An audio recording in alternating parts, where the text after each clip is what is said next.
Bienvenidos y bienvenidas a la tercera sesión del ciclo de actualización para periodistas CAP, los sistemas de salud pública, el corazón del manejo de la pandemia.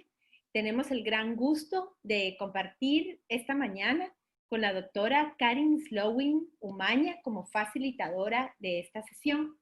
La doctora Slowin es médica y cirujana por la Universidad de San Carlos de Guatemala. Tiene una maestría en salud para países en desarrollo por la Universidad Gales del Reino Unido. Fue asesora de política social del equipo de los informes nacionales de desarrollo humano de Guatemala y también fue coordinadora nacional del programa de los informes nacionales de desarrollo humano de Guatemala del Programa de Naciones Unidas para el Desarrollo PNUD.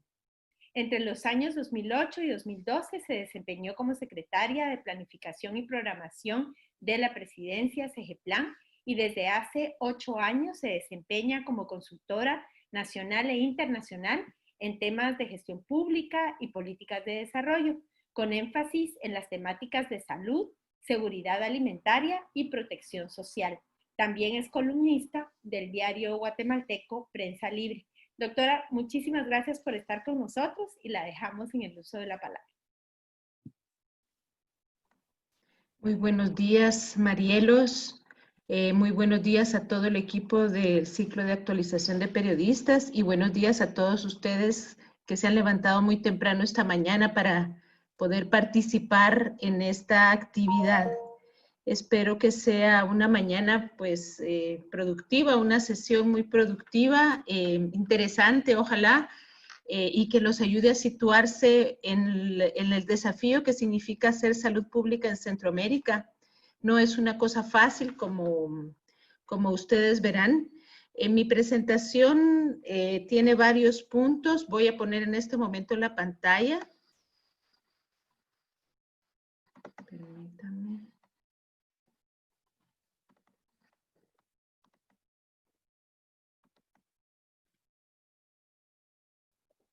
Es un poco extensa, pero la hice así para que cuando ustedes estén revisando sus materiales, pues les quede un recurso de soporte.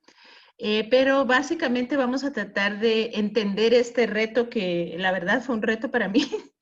Volver a sistematizar un conjunto de conocimientos que he venido acumulando especialmente durante este último periodo que me he metido de cabeza a darle seguimiento al manejo de la epidemia en mi país. ¿Y qué significa tratar de hacer esto, como les digo, desde el sistema de salud pública, verdad? Que es realmente como el tema de esta conferencia, el corazón, o debería ser el corazón del manejo de la epidemia.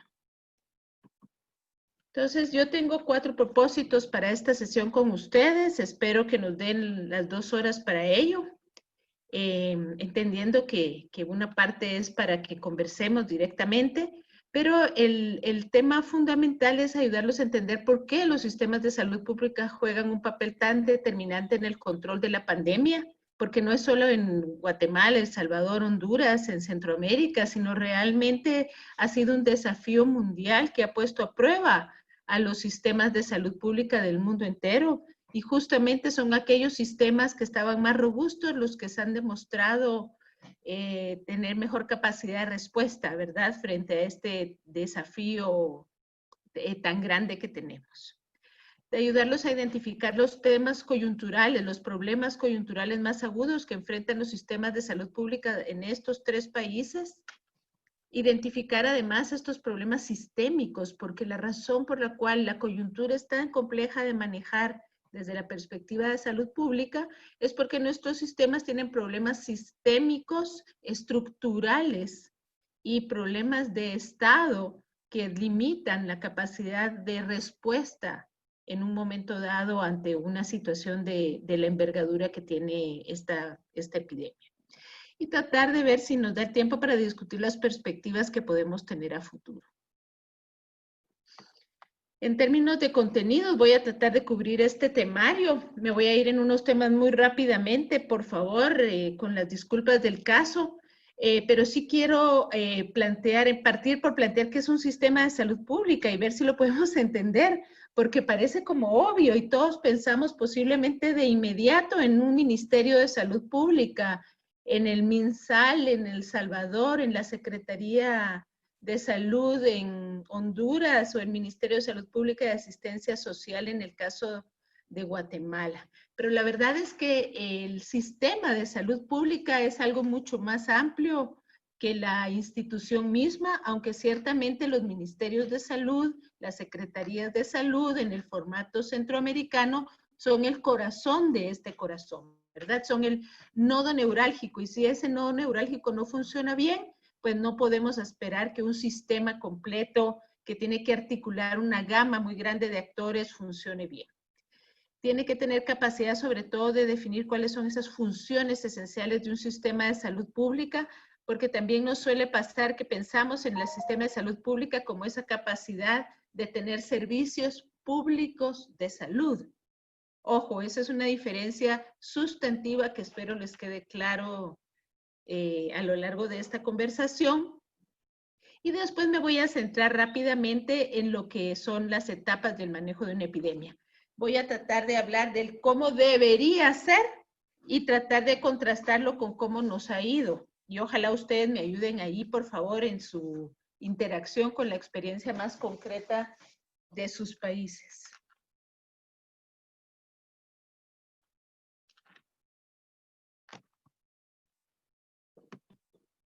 Espero, yo no quiero pararme aquí porque entiendo que ya tuvieron una sesión básica de lo que es la epidemia con la doctora Iris Casali. Así que en lo que yo me voy a centrar más adelante en la diferencia entre lo que es salud pública y sistema público de salud.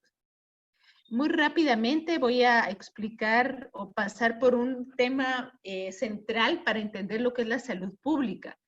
Hay un punto de partida que es muy antiguo. La salud pública como tal es una disciplina que tiene tal vez unos 150, 200 años de existir, pero los orígenes de la misma datan de la época en la cual logramos salir de la creencia, del mito detrás de la causalidad de la enfermedad hacia paradigmas donde se trató de explicar las causas de esa enfermedad. En la civilización occidental, el primer esfuerzo documentado de querer abordar las enfermedades de los seres humanos fue en Grecia, en el marco de lo que se llama el Hipócrates, del médico inicial que es Hipócrates, donde se fundamenta todo lo que es los principios de la salud y de la medicina. El planteamiento fundamental era salir de la concepción de que la enfermedad no es un castigo divino, sino es el resultado de un desequilibrio, de un desbalance. En ese entonces le llamaban de los humores que constituyen el cuerpo humano. Lo importante no es discutir esto, sino entender que salimos de una visión y una concepción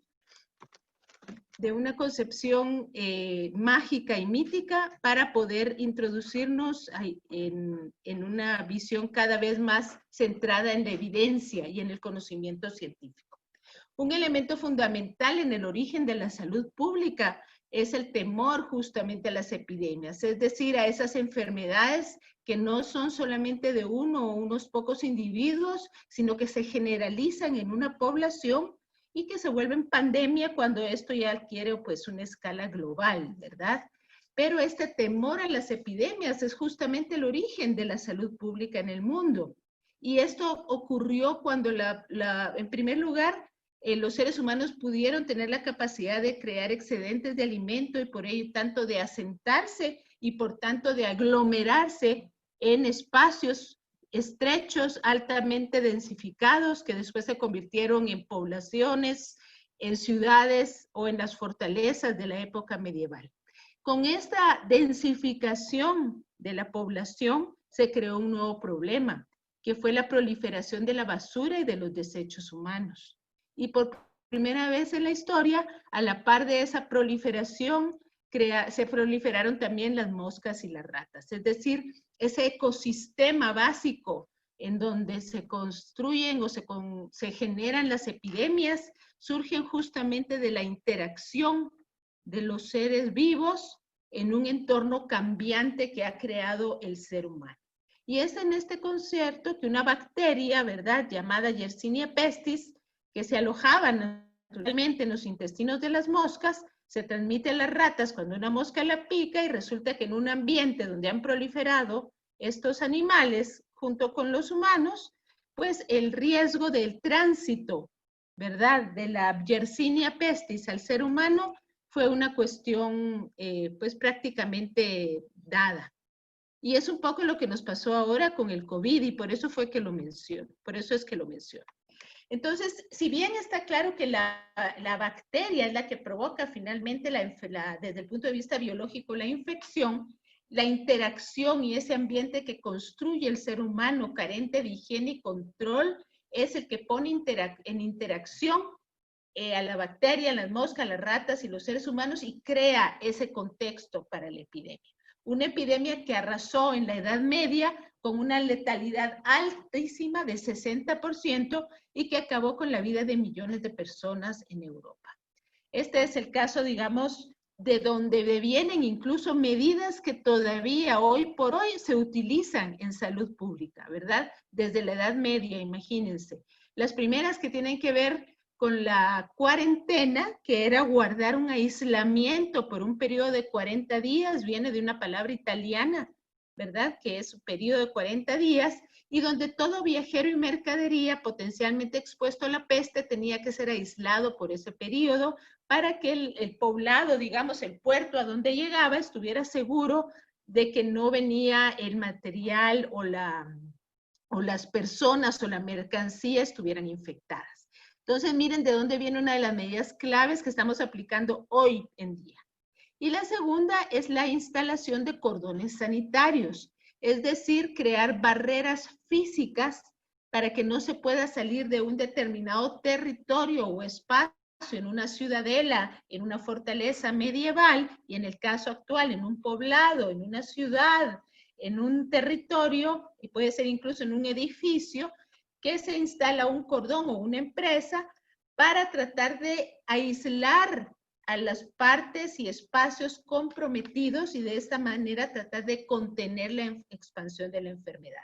Entonces, estos son ejemplos de cómo la salud pública se originó en un temor, el miedo a la epidemia, y dos, en la necesidad de reaccionar a ese temor para controlarla y evitar que se diezmara la población y la economía. Recuérdense que la peste tuvo efectos económicos también muy fuertes en ese entonces. Ahora, estos orígenes básicos después se van transformando y la salud pública se va transformando en una disciplina y luego en una función social. Esa es su evolución, ¿verdad? Una reacción al temor, una necesidad de control, una transformación por medio del conocimiento hacia una disciplina donde convergen muchas técnicas y conocimientos distintos y después hacia una función social que se ejerce desde la autoridad pública. Y esto está basado justamente en dos factores: el crecimiento del conocimiento científico y la comprensión de que el control de las enfermedades no se podía hacer solamente tratando individuo a individuo, uno por uno, sino que había detrás de eso factores que comprometían al conjunto de la sociedad y que por ende era una responsabilidad pública atenderlas. Y de no cumplirse esto se traduce en efectos sociales y económicos devastadores. En resumen, ¿qué es entonces la salud pública? Pues es muchas cosas, como han oído ustedes, pero en principio es lo que nosotros como las sociedades hacemos para asegurar las condiciones en las cuales las personas puedan ser, estar y sentirse y mantenerse saludables. Entonces es una condición, es una acción que lleva a crear condiciones favorables a la salud. Es un campo de conocimiento científico y técnico integrado por múltiples disciplinas que convergen para generar conocimiento, instrumentos, herramientas para realizar esa acción de aseguramiento de condiciones para la salud. Y también, claro, hay ahora salud pública animal, ¿verdad? No es solamente para los seres humanos. Pero lo más importante de la salud pública es que es una práctica. Es decir, es un campo de conocimiento científico y técnico aplicado, porque es el uso de ese conocimiento para evitar la enfermedad y para poder crear o recuperar las condiciones para la salud, la que es la verdadera finalidad de la salud pública. O sea, no es un campo que se dedica simplemente a generar conocimiento teórico per se, sino es un campo de aplicación continua. Y se ocupa del bienestar y la salud de los colectivos humanos. Eso lo diferencia de la medicina. La medicina se ocupa de la salud de los individuos, ¿sí? Uno a uno te trata tu médico, etc. La salud pública, los salubristas, podemos ser médicos, como es mi caso, pero nos ocupamos de la salud colectiva. Y nuestra meta es evitar que la gente se enferme, ¿sí? Estas dos disciplinas pues son complementarias, aunque la sociedad no necesariamente las reconoce de esa manera, ¿verdad? Y también es un sistema organizado, liderado por la autoridad pública. Es ahí donde se transforma en una función social, porque las amenazas a la salud de los ciudadanos no se pueden combatir combatiendo a los individuos enfermos, que es, por ejemplo, uno de los problemas que tenemos en el manejo de esta epidemia. El manejo de las condiciones que deberían crear un cambio en la transmisibilidad del virus es una de las falencias fundamentales. Aquí hay un listado, esta es fuente de OPS, de la Organización Mundial de la Salud y Panamericana de la Salud, donde nos definen cuáles son esas funciones esenciales de la salud pública. No se las voy a leer todas porque me voy a tardar mucho, pero hay dos que voy a rescatar en este momento que son críticas para lo que estamos viviendo. La primera es esa capacidad de seguimiento, evaluación y análisis de la situación en salud y la vigilancia en salud pública. La vigilancia de que los cambios en el comportamiento de los patrones de enfermedad y muerte en la población. Esos dos elementos son fundamentales y como ustedes ven, son herramientas que no usan los médicos en lo individual, sino que les sirve de bagaje para tratar de entender el comportamiento en el individuo de una patología dada. Pero la usamos los salubristas para tratar de crear condiciones favorables a la salud y alertas tempranas cuando viene una enfermedad. Y también la otra que ha sido crítica y ausente en mucho acá es el desarrollo de políticas y capacidad institucional para la planificación y la gestión.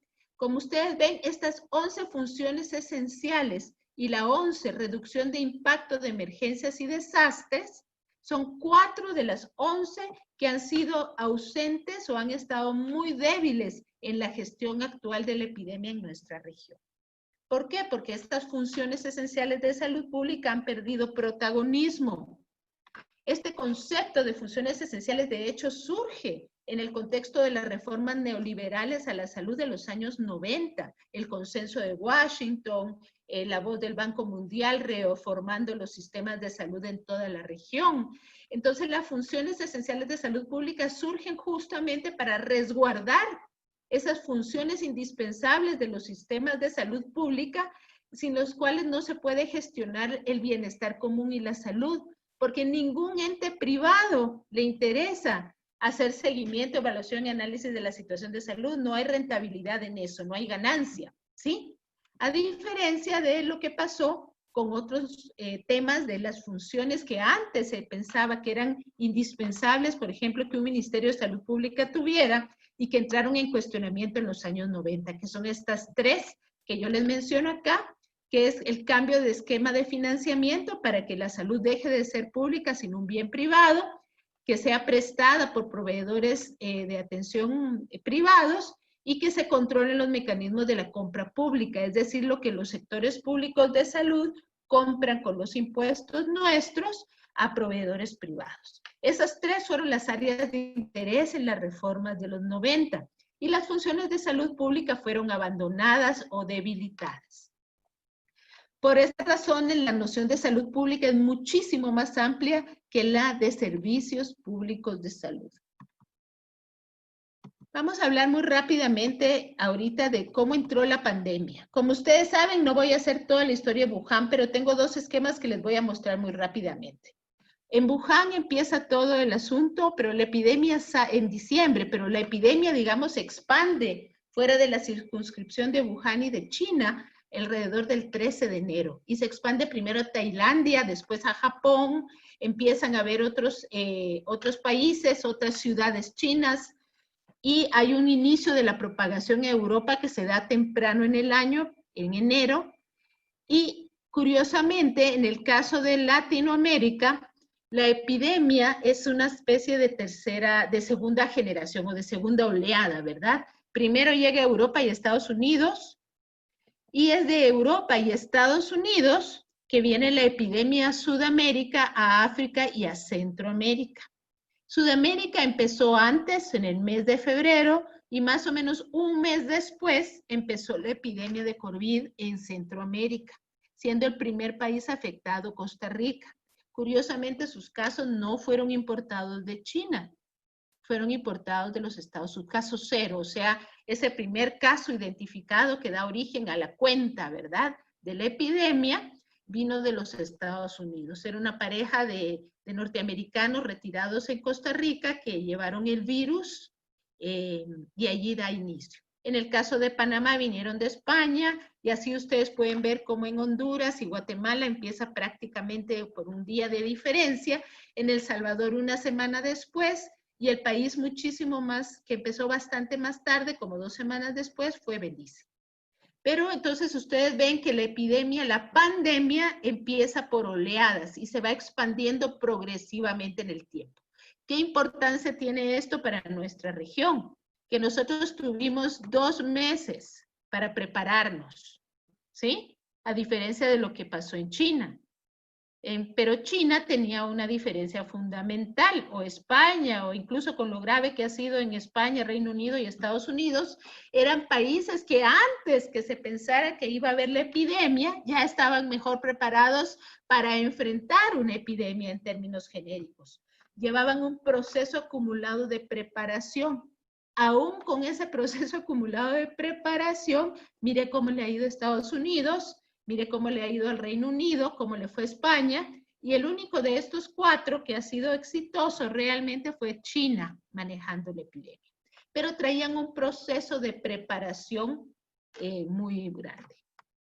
En el caso de Guatemala, de El Salvador y de Honduras, ninguno de los 3 países, los 3 estamos en posiciones distintas. Si tengo tiempo después se lo enseño porque si no tengo que salirme de la presentación y entrar al documento, pero estamos en posiciones muy poco favorecedoras. De hecho, Guatemala en la posición 125, por decirles que es la que me acuerdo bien, El Salvador en mucho mejor posición y Honduras compitiendo ahí por los puestos, así como Guatemala, ¿verdad? Ese es más o menos el estado de nuestros países. Entonces tenemos un problema serio que antecedía, que es esa parte como estructural, una falta de preparación de la región para la epidemia, para enfrentar la epidemia. Entonces, obviamente, no podíamos esperar un manejo de primer mundo, por decirlo así, de la situación cuando tenemos problemas que arrastramos hace muchísimo tiempo en la región en materia de salud. Sin embargo, tuvimos 2 meses. Y no todos los países, ni los 3 países, no manejaron igual sus 2 meses de gracia, ¿sí? Algunos lo hicieron un poco mejor, otros no tanto, pero el asunto es que durante esos 2 meses que fueron fundamentales para crear algún proceso de preparación inmediata para esa emergencia, que no se aprovechó. La respuesta ha sido regional, la respuesta regional ha sido dispar en general. Costa Rica fue el primer país afectado, como ya les dije, pero Costa Rica tiene un sistema de salud y un sistema de salud pública, de vigilancia epidemiológica, de atención a crisis, muchísimo mejor que el que tiene cualquiera de los demás países centroamericanos. Entonces ha podido manejar bastante bien la crisis y sobre todo tiene una muy baja letalidad. Panamá ha sido el segundo país más afectado en la región en número de casos este país pues tiene particularidades muy propias, ¿verdad? No las voy a tocar ahorita por razones de tiempo. En el caso de Guatemala y Honduras, pues tenemos el desafío terrible de tener un altísimo número de casos, pocas pruebas y una alta mortalidad o una alta letalidad, que es la cantidad de muertes por el total de casos que ha habido en nuestros países. Y en el caso de El Salvador, al inicio en Guatemala, que se tomaron medidas de contención y restricción de viajeros, con una contención relativamente efectiva, especialmente en el caso de El Salvador, que muestra, digamos, un mejor manejo en términos generales de la epidemia que sus otros dos compañeros regionales. Nicaragua es otro tema, no quisiera entrar en él hoy, y Belice es el país que más tardíamente entró en el proceso epidémico. Ahora, ¿qué es entrar en ese proceso epidémico? ¿Cómo se gestiona una epidemia? Bueno, no hay, digamos, ningún modelo perfecto, pero si algo ha hecho la Organización Mundial de la Salud y la OPS es desarrollar esas condiciones e instrumentos que le permitan a los países prepararse anticipadamente para el manejo de epidemias. Lo vimos, ese índice global, ¿verdad?, de riesgo y preparación para epidemias es un instrumento muy valioso. Y también hay modelos más operativos, instrumentos que permiten organizarse. Pero básicamente, ¿verdad?, estos instrumentos nos hablan de 4 o 5 fases, dependiendo de la situación. Una fase 0, que es una fase de preparación para el manejo de la epidemia, que idealmente debería ocurrir fuera del contexto epidémico. Debería darse antes. El país debería estar siempre, los países preparados para manejar una epidemia. No esperar a que les agarre el dedo en la puerta para ello. En el caso de la región centroamericana, la fase 0 correspondía mínimamente a esos 2 primeros meses en donde tenían que haberse instalado desde procesos ágiles y transparentes de compras públicas para tener equipo de protección social, pruebas, laboratorios equipados, reclutamiento de personal, en fin, todo lo que en unos países más, otros menos, no ha pasado. Esa fase en la región ha sido poco aprovechada en términos generales.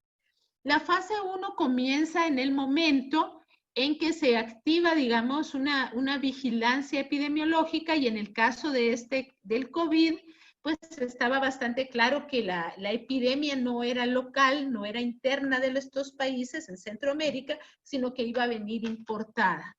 No de China, aunque digamos en el caso de Guatemala, por ejemplo, el primer país al que se le prohibió entrada fue a los ciudadanos chinos, ¿verdad? El Salvador fue el primer país que tomó la medida de cerrar sus fronteras antes que todos los demás. Y así se fueron instalando como restricciones, porque la hipótesis era que la fuente de esta epidemia iba a ser exógena. Entonces, la primera apuesta o la primera hipótesis es detengamos la entrada del virus, ¿sí? Y esa se dedicó a esa primera fase. Es cuando los países comienzan a identificar su caso 0, que en el caso ya vimos de Guatemala y Honduras fue como un día de diferencia entre el 12 y el 13 de marzo, y en el caso de El Salvador el 18 de marzo. Más o menos. Después de eso vienen dos fases más. La fase de contención, que es cuando el esfuerzo principal del sistema de salud pública es primero tratar de evitar que el virus entre al país o a los países, a la región, pero la segunda es evitar que si ya entró, se disemine en el territorio. ¿Sí? La apuesta inicial de todos era contengámoslo. Sabemos que la ruta más probable de entrada va a ser un aeropuerto, un viajero internacional, entonces se cierran los aeropuertos, se cierran las fronteras, etcétera. Esas son de las primeras medidas, si ustedes se recuerdan, para tratar de contener. Y después que se activa el seguimiento y lo que se llama la vigilancia epidemiológica activa, esa capacidad de que el sistema de salud, el sistema público, sale a buscar el virus, sale a buscar a las personas posiblemente contagiadas y no está esperando que le lleguen a los puestos de salud, a los centros de salud o a los hospitales las personas ya enfermas y en etapas muy tardías. El caso guatemalteco, que realmente es el que mejor conozco, tuvo unos primeros, yo diría que 2 meses, donde estaban convencidos y aplicaron una vigilancia epidemiológica activa. Se logró una primera fase bastante aceptable de contención, pero después como que todo ese esfuerzo se desparramó, decimos nosotros, ¿verdad? El caso de El Salvador ha sido distinto. El Salvador ha sido como muy consistente a lo largo de estos 5 meses, casi 6 meses que llevamos de epidemia, en mantener sus medidas de contención, medidas de aislamiento para tratar de contener. Y efectivamente, ustedes van a ver los datos, pues son comparativamente el que de los 3 países, el que mejor ha logrado gestionar esto. A la par de la fase de contención y dependiendo del éxito de la fase de contención, es que entra esta fase de mitigación. ¿A qué se refiere esto? Bueno, la contención, y lo vimos en muchos países, raramente fue totalmente exitosa. Entonces, ¿de qué trata la mitigación? De tratar de detectar tempranamente a las personas infectadas y de atenderlas oportunamente antes de que la enfermedad, en este caso el COVID, la COVID-19, evolucione a estadios donde se requiera asistencia hospitalaria y cuidados críticos. Sabemos en esta epidemia que afortunadamente no es como la peste bubónica, que es, digamos, de fácil transmisión y alta letalidad, sino este es un virus altamente contagioso, el virus del SARS-CoV-2, pero cuya letalidad afortunadamente pues es bastante baja, ¿verdad? Es menos del 1%. Si no fuera así, estaríamos como en la Edad Media, viendo a la gente caer por todos lados en la calle. Entonces, en esta fase de mitigación, lo que se tiene que tener lista es la respuesta del sistema de servicios de salud para reducir los daños y tratar de reducir la exposición y romper la cadena de transmisión con pacientes y personas que han sido infectados, pero que posiblemente no tienen síntomas tampoco. La fase de mitigación es la que tiene de rodillas y tuvo de rodillas a muchos sistemas sanitarios en el mundo. ¿Por qué? Porque la escalada de casos, la cantidad de casos que entró en... Gracias, perdonen, ya vino mi café. La cantidad de casos que entró en simultáneo a demandar atención médica fue tal que colapsa los sistemas de salud. Esta es la principal afrenta de este virus. Entonces, ¿qué había que hacer? En la fase 0 había que preparar efectivamente la red de servicios de salud y dotarla del personal, los recursos, el equipo, los medicamentos, las pruebas, etcétera, para poder responder cuando llegara a ese momento crítico. Porque la contención total era realmente muy difícil pensarla. Y voy a dar una razón que compartimos los 3 países. La migración internacional, la migración de nuestros connacionales. Nuestros países fueron muy efectivos para cerrar aeropuertos, fronteras formales, etcétera, pero pensaron poco en los migrantes, en que los migrantes pasan por otras rutas, entran por frontera terrestre, a veces por fronteras que no son formales, sino por sitios porosos, ¿verdad?, entre los países, y de esa manera se movilizan. Por ejemplo, en Guatemala fue claramente evidenciado el flanco débil que representó, además en el marco del acuerdo que se hizo con Estados Unidos, que permitía las deportaciones aún en tiempos de la enfermedad, para,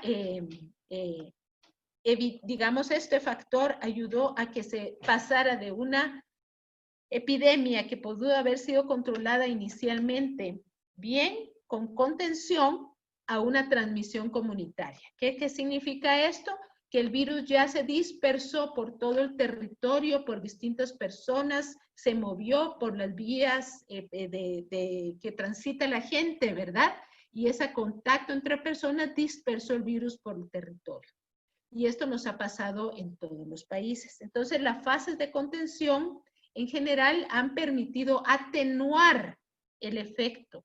Y mientras más temprano empezaron los países a cerrarse sus fronteras y a tomar medidas de contención, han logrado que la escalada de casos sea menos agresiva. Y ese es el caso en Centroamérica, ¿verdad? Yo no sé si es por nuestro espíritu autoritario o de estas sociedades, no el mío, sino en general de estas sociedades, que era más fácil meter medidas de ese tipo que pensar en una visión salubrista para manejar la situación. Pero el hecho es que en este caso ayudó a atenuar el efecto. No tenemos la situación, por ejemplo, de un país como Panamá, ¿verdad? Que es un hub internacional de viajeros, de tránsito, de aviones, de barcos, etcétera, que lo hizo una explosión, o situaciones como las que se han dado en otros países en el sur de América. Y la fase de salida, bueno, de esta voy a hablar muy poco porque realmente todavía estamos lejos de ver esta fase de salida en la región y en el mundo en general, porque en el caso de esta epidemia hay todavía muchas cosas que no conocemos y más bien lo que se anticipa es que a menos que haya una vacuna en un corto plazo, vamos a tener que aprender a convivir con el virus, ¿sí? Entonces la noción de fase de salida más bien es de fase de adaptación y de cambio de patrones de comportamiento y de patrones de funcionamiento social para poder aprender a manejarnos en un contexto que desde el punto de vista salubrista es poco propicio a la salud. Aquí les voy a dar un ejemplo. Esto es un trabajo que nosotros hicimos aquí en Guatemala con un equipo con el que yo trabajo, que colaboramos como voluntarios ciudadanos para tratar de dar pautas y orientaciones al Ministerio de Salud, en nuestro caso, que ha tenido un desempeño muy desafortunado en el manejo de la epidemia y que creamos. Pero ¿por qué se los quiero enseñar? Porque dan un ejemplo, ¿verdad?, de qué son esos aspectos que eran fundamentales que las secretarías o ministerios de salud de nuestra región enfocaran para manejar efectivamente la epidemia. Hay un aspecto, digamos, de la gestión administrativo-financiera que tenía que haberse hecho o que tiene que, y que además tiene que seguirse haciendo porque la epidemia no ha parado ni va a parar en buen tiempo, que era aprovechar esos decretos especiales que salieron en los distintos países para justificar la agilización de procesos de compras, de contrataciones y demás. No todos los países han aprovechado en el buen sentido de la palabra aprovechar digamos, ventajas que da un decreto de estado de calamidad y por esa razón ha habido problemas con las compras, con contrataciones y demás. En esta propuesta se plantea que uno de los ejes fundamentales de trabajo era hacer una buena gerencia de emergencia, ¿sí? Y la más importante era hacer la gerencia epidemiológica de la epidemia. Estamos hablando acá de qué? De sistemas de vigilancia epidemiológica y de sistemas de información epidemiológica que estaban alicaídos por esos factores que les mencionaba de las reformas de los 90, había que fortalecerlos, revitalizarlos y fortalecerlos en este momento, en esa fase cero, para preparar el sistema para tener mejores capacidades de vigilancia activa de la epidemia, para tener un sistema de información confiable, un sistema de información accesible a la ciudadanía y para poder hacer manejo territorial diferenciado y también identificar grupos particularmente vulnerables y poder darles un seguimiento. Un buen manejo epidemiológico hubiera, por ejemplo, permitido que medidas generalizadas de contención que se han dado en los países pudieran administrarse más selectivamente y hacer un menor daño a la economía. Sin embargo, una de las debilidades sustantivas del manejo de la epidemia en nuestros países ha sido precisamente esto, el haber desvirtuado el papel que tiene la salud pública y la epidemiología y antepuesto los intereses de la economía y sobre todo de algunos sectores de la economía, ha sido uno de los principales valladares. Y el segundo es que ha habido, como siempre, un debate histórico entre si le das énfasis a la atención hospitalaria y mejorar esas capacidades, o se adopta más bien un enfoque de atención primaria en salud. ¿Qué significa eso? Ir a las bases de la sociedad, a las comunidades, a los lugares poblados, a buscar a las personas en una acción que se llama de vigilancia epidemiológica activa y basada en los equipos locales de salud. Por ejemplo, esa fue la estrategia que tomó Costa Rica, ¿sí? Esta es, y que le ha permitido, digamos, tener un control mejor, a pesar de que ahorita tienen un gran rebrote, pudo controlar, por lo menos en la primera oleada, mucho mejor que todos los demás países de la región. ¿Por qué? Porque tiene un sistema de salud sólido y tiene una base comunitaria en su sistema de salud que no tenía que montar brigadas ni equipos especiales, sino ya estaban ahí y solamente fue operarlos para ponerlos en funcionamiento en un sistema que funciona regularmente, ¿verdad?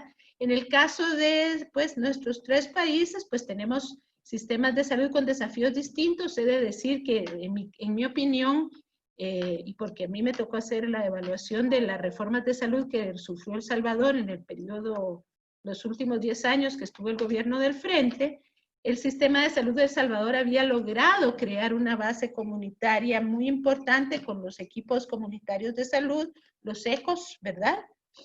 Que le hubiera permitido tener una capacidad de respuesta muchísimo más fuerte. Para mí va a ser muy interesante saber en qué medida la estrategia de los ECOS, que yo entiendo que se diluyó en el actual gobierno, sirvió para poder tener, digamos, ese mejor manejo que en general El Salvador muestra de la epidemia. Y en el caso de Honduras, que está pues en un proceso muy complejo en su sistema de salud, yo vivía en Honduras 2 años, en la primera época de Juan Orlando Hernández, los primeros 2 años de su primer gobierno, y estaba iniciándose nuevamente un proceso de reforma de salud, en ese entonces, cuya estrategia estaba basada en toda la lógica que se había aplicado ya una vez allí y en Centroamérica, de basar toda la prestación de servicios en la terciarización, no en el fortalecimiento del sistema público de salud. Entonces, no es difícil comprender entonces por qué en Honduras vimos, digamos, esa escalada tan rápida, tan acelerada de la epidemia, ese número de casos, y porque pues, su sistema de salud es muy, muy débil, ¿verdad? Y el tercer elemento que era importante y que poco se ha trabajado es el de la información y comunicación en salud culturalmente pertinente. Este elemento ha sido un vacío, por lo menos en la experiencia de mi país, muy fuerte, que no le ha permitido a la gente comprender que ese bicho que no ve sí existe y que ese bicho se lo pasa a esa persona que está cerca de uno, que uno no sabe si tomó las medidas adecuadas de protección, y que ese bicho es un riesgo que persiste. Entonces la gente tiene poca información y comunicación que le permite entender su nivel de riesgo personal, familiar y en su comunidad. Y por consiguiente, pues no se toma en serio, ay, porque voy a andar con una mascarilla que me estorba, no puedo respirar bien y un montón de cosas que se dicen al respecto, cuando hay medidas, digamos, que están claramente identificadas, que son efectivas, si se manejan apropiadamente. Pero ese ha sido un déficit fuerte en la región. El otro es el de la gerencia diagnóstica. Esta, con excepción nuevamente de El Salvador, la capacidad de diagnóstico mediada por los tests, mediada por las estrategias de ir a buscar a las personas, a las comunidades para testearlos ahí, tener un procesamiento de la prueba rápido y poder tener el resultado en tiempo corto, ha sido un valladar en la región, ¿sí? En términos generales. Ahí quisiera yo oír cómo les ha ido a los distintos países, pero en el caso de Guatemala, por ejemplo, este sigue siendo el talón de Aquiles principal que tiene, incluso con el cambio de administración ministerial, no se ha logrado superar. Y por consiguiente, todo el manejo de la epidemia se basa en datos que digamos que pueden ser correctos, no voy a llegar a ese extremo de decir que no lo son, pero que son insuficientes para tener una clara panorámica de qué está pasando con la epidemia. Y no se ha hecho una búsqueda activa después de los primeros 2 meses, se abandonó la estrategia de búsqueda activa de casos y contactos, esto pues, debido en parte a que, bueno, se expandió, ¿verdad?, por todo el territorio y la capacidad institucional no dio para hacer esto de manera sistemática. Y se han tardado 5 meses en pensar que hay que montar una específica estrategia de rastreo, ¿sí? Y reclutar gente para ello. Entonces, cuando no tenemos clara esa importancia del diagnóstico, es igual que en la medicina clínica. Si uno no hace un buen diagnóstico a su paciente, pues no puede darle tratamiento adecuado. Igual es en la salud pública. Si tú no tienes la capacidad de hacer un buen diagnóstico de la situación de la población, cuáles son los niveles de contagio, etcétera, dónde están siendo los contagiados, si hay mucho paciente asintomático, etcétera, pues es muy difícil que puedas hacer las medidas sanitarias adecuadas a ciegas. En general, en la epidemia en la región ha tomado varios tipos de medidas. Yo les he hablado ahorita especialmente de las terceras, las medidas epidemiológicas, pero en general se han tomado, yo diría que 5 grandes tipos de medidas y algunas medidas políticas en algunos países, como por ejemplo crear comisiones específicas o cambiar el ministro, que fue el caso específico de Guatemala, pero entiendo que Honduras también tiene una comisión específica o un comisionado específico para el COVID. Y así van teniendo, digamos, en El Salvador cambiaron la ministra inicial y pusieron un ministro, van tomando ciertas medidas políticas, pero las más relevantes son las otras. Y las medidas de orden público son aquellas, digamos, que dan el marco, digamos, el permiso al gobierno para restringir derechos y libertades, y por eso son tan importantes en el manejo de esta epidemia, porque junto con las medidas de contención son las que ayudan a romper la cadena de transmisión del virus. Las otras dos ya las expliqué, las epidemiológicas y las de mitigación, que están orientados a reforzar la capacidad de respuesta. Me voy a centrar un poquito más en las medidas de orden público y de contención en estos próximos minutos. En el caso de Guatemala, yo no sé cómo se llaman estos decretos específicos que emiten los gobiernos y ratifican los congresos o parlamentos o asambleas legislativas de sus países, pero son los que permiten esa restricción de libertades, la regulación del tránsito y la movilidad, que son elementos fundamentales para controlar y romper la transmisión del virus. Este slide no lo voy a leer todo porque me voy a tardar mucho, pero aquí están más o menos las medidas más fundamentales, ¿verdad? La prohibición de acceso al territorio, cierre de fronteras, restricciones a la circulación, limitaciones de horarios, cierres de colegios, etcétera, y de escuelas que se han realizado en la mayor parte de países. Y una que ha sido clave y menos mencionada, pero es la suspensión del transporte, de los sistemas de transporte público, ¿verdad? Las medidas epidemiológicas, pues ya las mencioné, voy a saltármelas en este momento por razones de tiempo nada más. Las de mitigación, aquí están más explicadas. Y en muchos países ha sido necesario, y esto es porque esta epidemia, a diferencia de otras epidemias que ha habido en la región en los últimos 20 años, han afectado a la estructura económica de la sociedad, a la estructura también del empleo formal.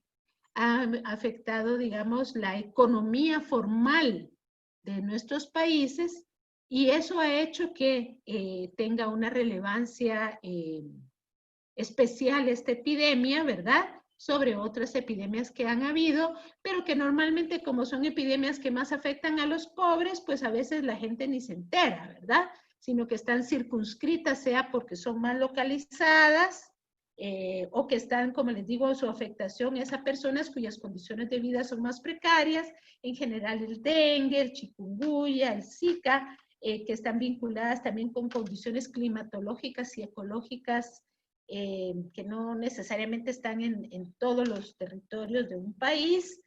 Entonces, eso ha hecho, digamos, una diferencia en esta epidemia. Ha habido necesidad de atender la economía y de desarrollar medidas económicas y de asistencia social que le permitan a la gente quedarse en su casa, paralizar su actividad económica para evitar el contagio y la transmisión del virus. Esta es un área completa, digamos, de investigación que podríamos trabajar. En el caso de Guatemala se diseñaron 10 programas distintos de asistencia económica, social y alimentaria dirigidas a segmentos diferenciados de la población, pero en general que han tenido un desempeño bastante precario, ¿verdad?, en términos de ejecución. Por un lado, por un diseño complejo, ¿verdad? Segundo, porque con estados con capacidades de ejecución débiles, pues pensar en implementar e instrumentar 10 programas en simultáneo, pues yo no sé a quién se le pudo ocurrir, ¿verdad?, porque es demasiado difícil cuando no pueden ni ejecutar los programas regulares que tienen.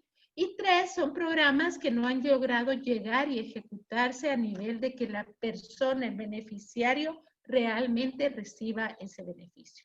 Por atrasos burocráticos, por procesos de compra tardados, por regulaciones. Hay 100 razones para ello. El caso es que la gente no recibió la ayuda o la recibió tarde. Y en este caso es muy importante eso, porque el sentido de oportunidad de las medidas socioeconómicas en función de la salud pública era que teníamos que cortar la cadena de transmisión. Esto era parte de las medidas de contención, ¿sí?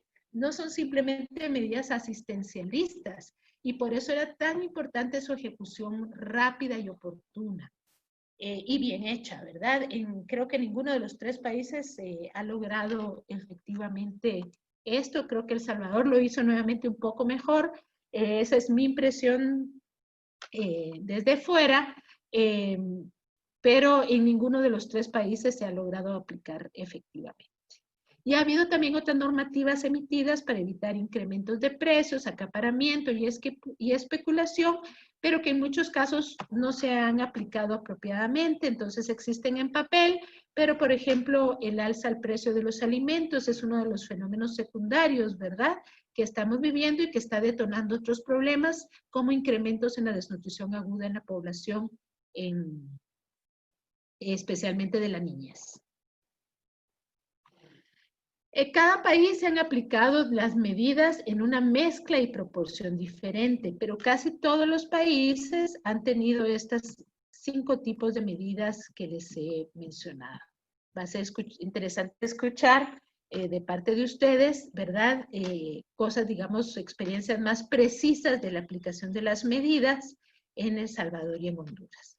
El caso que estoy un poco más familiarizada en este momento es el caso de El Salvador, donde las medidas de contención han sido más estrictas y prolongadas, las medidas de cuarentena y de aislamiento también, y la asistencia económica, entendería yo que fue dada también de una forma mucho más expedita, al menos que en otros países, por lo cual todo esto va explicando, ¿verdad?, porque las cifras de El Salvador son bastante diferentes de las cifras de los otros 2 países. Y en el caso de Honduras, pues, Honduras, recuérdense ustedes, bueno, y los que están acá, colegas de Honduras, que saben pues la situación política que el país ha estado viviendo, ¿verdad?, los últimos años, con toda la crisis política constitucional, con la reelección fuera de norma, fuera de ley, con el tema de la corrupción, ¿verdad?, el asalto al Instituto Hondureño de Seguridad Social y todo el marco, digamos, que tristemente la epidemia ha servido también para que se exacerben, y yo creo que en eso los 3 países están en competencia, para que se exacerben esos procesos de corrupción. Las medidas epidemiológicas en suma, que son el corazón de la estrategia del manejo de esta epidemia, porque son las que nos dicen si podemos contener al virus o no, y si podemos tratar adecuadamente o no a las personas que ya se infectaron para romper esa cadena de transmisión, no han sido realmente el corazón de la estrategia del manejo. Y la principal razón para ellas hay varias, pero hay 2 fundamentales en mi opinión. Una es la debilidad estructural y sistémica de los sistemas públicos de salud, y la segunda es que se ha priorizado la economía y el funcionamiento de la economía, y que no digamos, no nos tiremos al abismo económico frente a la salud, que es la situación exactamente inversa de lo que han hecho los países que más exitosamente han manejado las epidemias.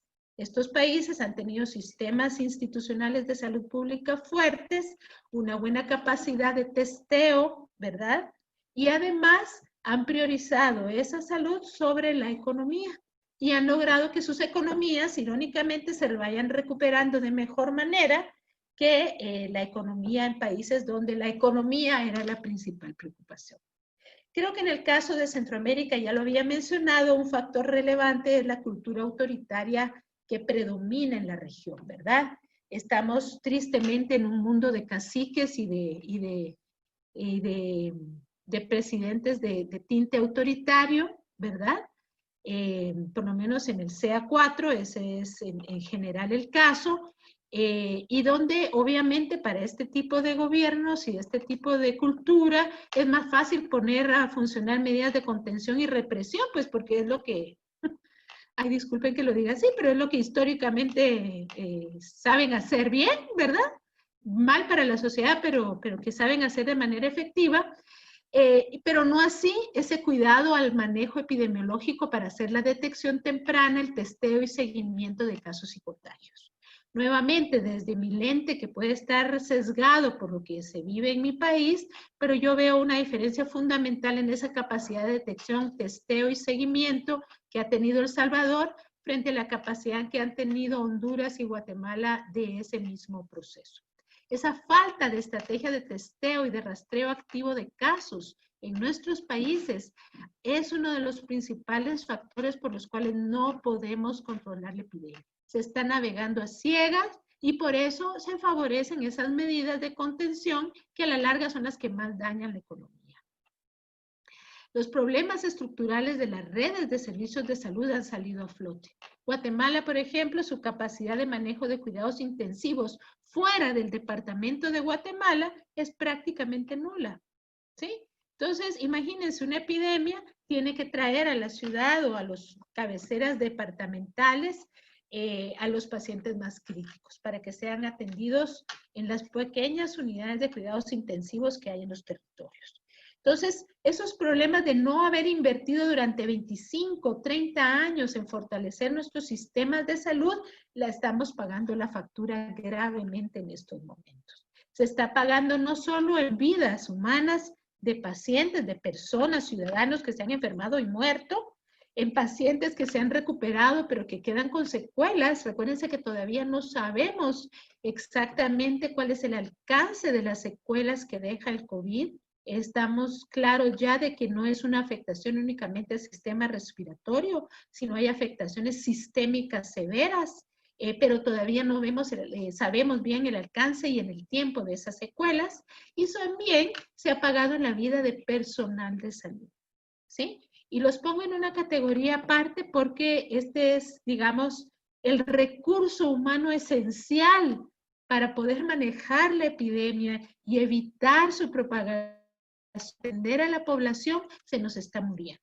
Estos son, digamos, indicadores claros del fallo sistémico que tenemos que resolver porque esta epidemia es la primera de esta nueva serie de epidemias que posible van a tener afectación global, afectaciones regionales más amplias, y si algo debe quedar de lección de este momento que estamos viviendo y de los costos que estamos padeciendo, es que necesitamos realmente cambiar la lógica de entender la salud y la salud pública e invertir en ella en la región. Si no lo hacemos, vamos a quedar mucho más vulnerables todavía a una siguiente ola del COVID o a otras epidemias. Hoy en la mañana estaba leyendo que encontraron ratas con tifus en California, o ardillas, ardillas con el mismo virus de la peste, perdón, que en la Edad Media, ¿verdad?, arrasó con Europa. ¿De qué estamos hablando? No es para que se vayan a asustar, porfa, porque afortunadamente el sistema de vigilancia de salud animal funciona allá y la detectaron en ardillas, que es un hospedero de esta bacteria. Entonces pueden controlar la situación antes de que se pueda volver una cosa epidémica, ¿verdad? Pero ¿qué pasa si no? ¿Qué pasa si nos pasa en El Salvador, en Honduras o Guatemala que algunas de nuestras ardillitas tuvieran la bacteria de la peste bubónica? Yo no quisiera realmente imaginarlo, que el COVID tuviera una letalidad no del 60%, una letalidad del 10%, ¿verdad? ¿Qué pasaría en estos países, no? No tendríamos capacidad de manejarlo. Entonces, es el momento de cambiar esta visión de entender la salud como una mercancía que cada uno debe ver cómo se la paga y cómo se la resuelve para retomar la visión de que la salud es un derecho humano, es un principio inalienable de bienestar individual y de bienestar colectivo. Porque si yo me enfermo y le paso el virus a alguien más, y ese alguien más se lo va a pasar a otros 3, y así nos vamos, al final mi problema de salud se ha convertido en el problema de salud de todos. Y eso es lo que pasa justamente en una epidemia. Si no retomamos las nociones esenciales que nos permiten vivir civilizadamente como colectivos humanos, respetando nuestras diferencias y nuestras individualidades, pero entendiéndonos como parte de un todo común y que compartimos elementos de ese todo, muy difícilmente Centroamérica puede cambiar esta lógica de la improvisación, del mal manejo y del costo humano y material que está representando una epidemia. Recordémonos además que tenemos un problema estructural que tiene que ver también con el bajo nivel educativo de nuestras poblaciones, con esa limitación para procesar y comprender información. Aquí ya ni siquiera estoy hablando de bajo nivel educativo en el sentido del alfabetismo o analfabetismo, sino de esa capacidad de comprender lo que sucede en mi entorno y cómo lo que me pasa a mí es importante para mi entorno y lo que le pasa a mi entorno y a los sujetos en él es importante para mí. Esas conexiones son las que nos permiten identificar amenazas y riesgos a la salud. Y esas partes, esos elementos hay que desarrollarlos en las poblaciones, ¿sí?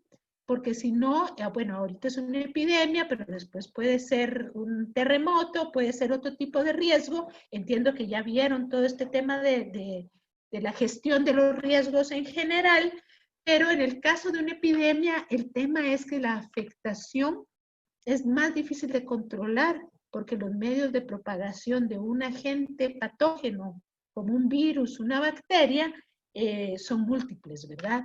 Entonces requieren sistemas de salud pública, que son capaces de hacer esas funciones esenciales de las que les hablé inicialmente. Voy a ver cómo... Uy, ya voy más o menos en el tiempo. Quiero ir, esta es como la última sección. Estas condiciones de por qué se manejó epidemiológicamente, o sea, no se ha manejado tan bien como debiera ser, tienen factores subyacentes. Ya les he hablado un poco de ellos. Brevemente quiero hacer referencia a algunos fundamentales y creo que nos aplican en mayor o menor medida a los 3 países, a la región en general, que tienen que ver con 5 temas que yo le llamo fallos sistémicos institucionales de los sistemas públicos de salud. El primero es la revitalización de ese rol rector y regulador institucional y del sector salud que tienen los ministerios o secretarías de salud de nuestros países. Un rol que se perdió y que quedó en papel realmente, porque digamos que formalmente no se perdió, pero quedó en papel y con poca capacidad de ser aplicado para conducir el desarrollo del sistema de servicios de salud, pero también de las funciones de la salud pública que nos permiten manejar adecuadamente los problemas de salud de una sociedad, que nos permiten armonizar las acciones de un sistema de seguridad social con un sistema de salud pública, con lo que hace una Secretaría de la Defensa en su área de salud, la policía, otros actores privados, etc. Esa capacidad de rectoría está debilitada y por ende en nuestro sector salud pues prácticamente hay una disfuncionalidad sistémica más que un sistema funcional y armonizado, ¿verdad? Cada uno baila ahí en su parte y en esa disfuncionalidad más o menos se entienden, pero a la hora de este tipo de situaciones, pues no hay capacidad de hacer sinergia, ni siquiera para hacer compras conjuntas, mucho menos para pensar en una estrategia única e integrada de manejo de la epidemia. El segundo gran tema en nuestros países es el financiamiento de la salud. Muchas de las cosas, por ejemplo, que yo vi que se lograron en los últimos 10 años en El Salvador de mejoras en el sistema de salud pública de El Salvador, toparon porque no se visualizó adecuadamente la gestión del financiamiento o prefirió no priorizarse como una de las áreas centrales para poder sostener las mejoras e innovaciones que hicieron durante ese periodo. ¿Qué pasó? Pues llegó un momento en que las finanzas toparon y se empezaron a caer procesos que al final no se tradujeron en que la población pudiera ver resultados diferentes de salud de una reforma que realmente era muy interesante y hubiera prometido, ¿verdad?, cambios sustantivos al sistema. Pero el talón de Aquiles fue allí, es mi opinión, pues digamos, en no haber priorizado adecuadamente, porque tener una década el gobierno y no poder ampliar progresivamente el financiamiento de la salud si nos habla de un fallo sistémico, pero del sistema político de ese país. En el caso de Honduras, pues tenemos una situación diferente, ¿verdad? Ahí ya mencionaba la crisis política y el financiamiento, igual que en Guatemala, son el financiamiento público de sistemas de salud, de educación, son botines políticos y botines clientelares eminentemente. En El Salvador también, claro está, pero creo que el gradiente es distinto. Y entonces el financiamiento de la salud sigue siendo precario e insuficiente. Y entonces, ¿qué se prioriza? Pues la atención inmediata del ciudadano, ¿verdad? Especialmente la atención hospitalaria, y se deja de lado o se da segunda prioridad a la atención primaria en salud, y no digamos a fortalecer estos sistemas de salud pública que ya vimos: planificación, vigilancia epidemiológica, monitoreo, educación en salud, promoción de la salud, etcétera, que son vitales para el funcionamiento adecuado del sistema. Otra área, digamos, de fallo sistémico es la oferta de bienes y servicios que hay que entregarle a la población en materia de atención de salud y esa modalidad de entrega. La preeminencia y, digamos, el tránsito en reversa, por ejemplo, a priorizar la atención hospitalaria frente al planteamiento de la estrategia de los ECOS y fortalecimiento de primero y segundo nivel en El Salvador, creo que a mediano plazo va a tener costos muy fuertes nuevamente para el país. En el caso de Honduras, ¿verdad? La terciarización de servicios, y en el caso de Guatemala, que salimos del esquema de terciarizar la atención primaria en salud, a dejar a la gente casi que sin nada, que ponen, digamos, a una oferta que ya era de por sí magra de bienes y servicios, todavía en peor situación.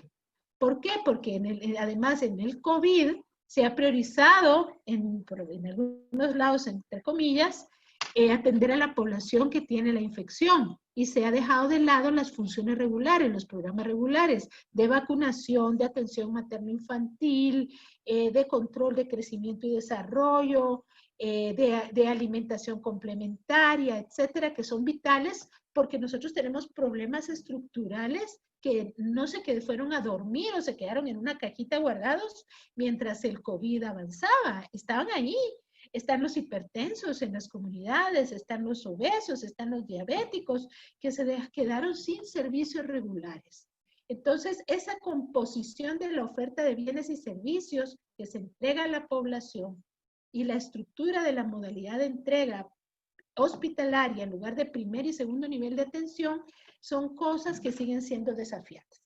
Como he dicho, El Salvador había dado pasos muy significativos que yo espero que no se retrocedan en estos periodos para modificar esa modalidad de entrega y la oferta de bienes y servicios. La gestión institucional de todos estos subsistemas de apoyo, que ya hablamos, recursos humanos, abandonado, la formación profesional de profesionales de la salud de distinto tipo, la investigación en salud, que no estamos hablando de montar enormes complejidades de investigación, sino hacer una investigación relevante y pertinente incluso para la mejora del funcionamiento de los servicios. El Salvador nuevamente en su reforma sectorial abrió algo que fue muy inédito, ¿verdad? Que fue un instituto de investigaciones en salud financiado desde lo público para poder hacer investigación en salud pública y epidemiología, que yo espero también, ojalá se conserve y avance ese proceso, ¿verdad? Pero en el caso de nuestros países son más bien áreas que se han abandonado y se terciarizaron. Si un estudio no lo paga un cooperante, o la formación y la capacitación no las paga un cooperante, pues es muy difícil que un ministerio o una secretaría de salud esté realmente invirtiendo recursos en eso, ¿verdad? No digamos escuelas de enfermería, escuelas de terapia, digamos de especialistas técnicos, radiología, terapia respiratoria. Por ejemplo, acá en Guatemala hubo un déficit terrible y lo sigue habiendo de terapistas respiratorios, de profesionales de intensivos, ¿verdad? De cuidados críticos, ahora que se necesitaban para atender el pico de la epidemia, la escalada, pues resulta que no habían suficientes en el país. ¿Por qué? Porque se ha abandonado y no se le ha dado priorización no solo a la formación, sino a la creación de espacios laborales para estas personas. O sea, Hay personas que se les forma y que te quedan después fuera del sistema público. Tienen que hacer práctica privada porque no les queda de otra. En mi caso, yo soy salubrista fuera del sistema de salud pública, ¿verdad? Bueno, yo trabajo en temas de investigación, pero eso es lo que va pasando, ¿me entienden? Que la gente que está calificada para hacer los servicios es relegada, es replegada y no encuentra las oportunidades laborales porque todas estas han sido cedidas al clientelismo político y a personas que entran por privilegios y ventajas y no por capacidades. Y la última, que me parece que es la más crítica, que es un desafío de todos nuestros sistemas, es la ética del servicio público que se ha perdido. Esto que se ha perdido en el sistema, en el Estado, pero también en el etos social. Es decir, estamos tan acostumbrados a las prácticas clientelares, a las prácticas corruptas, a que nos atiendan mal en los servicios públicos, que damos como por natural y normal que así sea. Y aquí hay un fallo sistémico muy profundo, ¿verdad? De valores, de principios, de concepciones del derecho humano, etcétera, que si no se aborda esto, aunque mejoren la eficiencia del sistema y recuperen las condiciones de salud pública, va a ser muy difícil que podamos. Y detrás de esto, pues también hay temas estructurales que tienen que ver con el Estado, y la captura y cooptación de nuestros estados, ¿verdad? Por mafias, por las narcocleptocracias, por oligarquías que no quieren ceder sus privilegios, por economías que concentran la riqueza y no distribuyen para crear condiciones de vida saludables para todos, un sistema político que solo se representa a sí mismo, las mentes dominantes y las concepciones de salud que siguen siendo curativas e individualistas, y un contexto regional y global que incide también en la dinámica de nuestros países, ¿verdad? Todo esto que estamos pasando se da siempre en un contexto internacional que tiene mucho peso.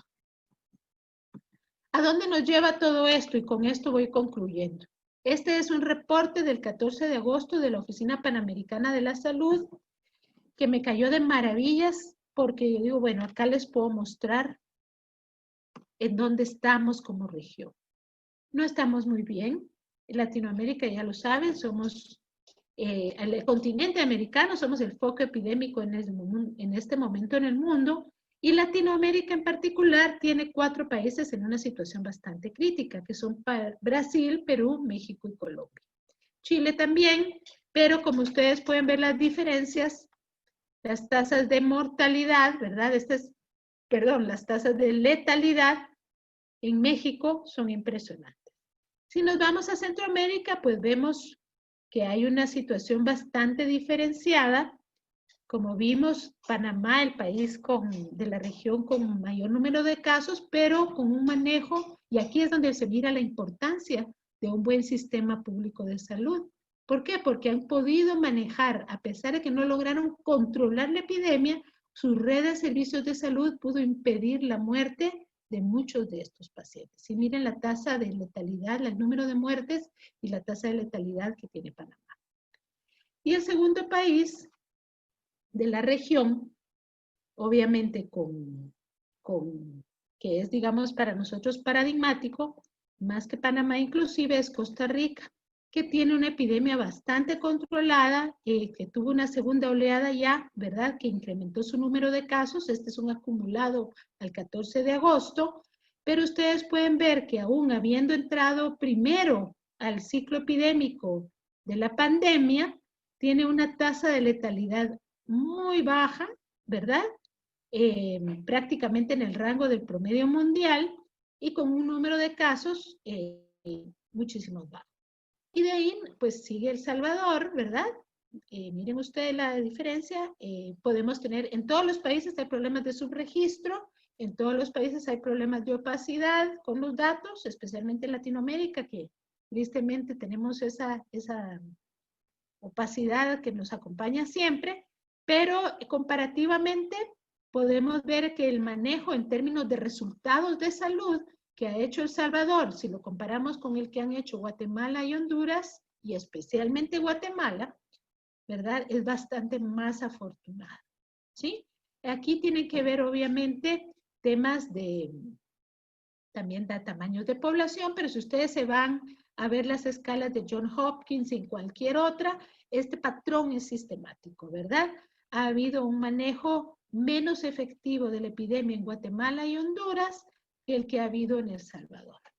Entonces, esto nos da pautas a pensar qué hay de diferente en El Salvador. Ya dijimos, medidas de contención tempranas, sostenidas en el tiempo, bastante más estrictas, aislamiento, cuarentenas más prolongadas, asistencia económica más oportuna, ¿sí?